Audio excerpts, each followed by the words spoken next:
the fact that I could not vote for Speaker and my children were there with me. Virgin Islanders were watching me and not hearing my name. And I had gone the day before to the election of Jennifer Gonzalez Colon, the new governor of Puerto Rico.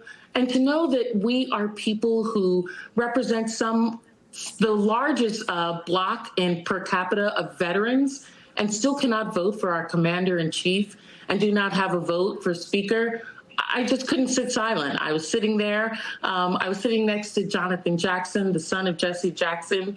He gave me a piece of paper as he saw me scribbling on the back of one and just put some notes. I've been working on this issue for many, many years about self-determination. And you know, Joy, that this has become a perpetual issue for people of the territories once we became brown people from the territories. In our country, so many states were at one point territories and eventually were allowed statehood. But in the cases that are called the insular cases at the turn of the 20th century, by the same justice who wrote Plessy v. Ferguson, he stated that the people who live in the territories are savage aliens who cannot understand Anglo-Saxon principles of law and therefore should not be given the full rights of American citizenship.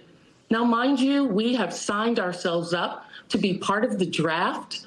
And in fact, the people of the island that I live on, that my family is from, St. Croix, sent to this nation one of the children that we reared, Alexander Hamilton, to actually write the Constitution. And then to turn around and say that we can't understand principles of rule of law is just absolutely racism, and it's got to stop.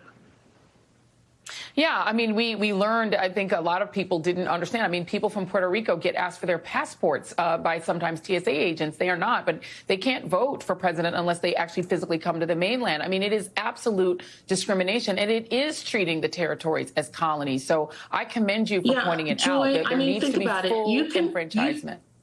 You can move to Brussels, you can move to Paris, you can move to the Congo and just get an absentee ballot and vote for president. But if you, Joy Reid, or anyone in your family or anyone else move to a U.S. territory and resides there, then you give up your right to vote for president. It's got to end.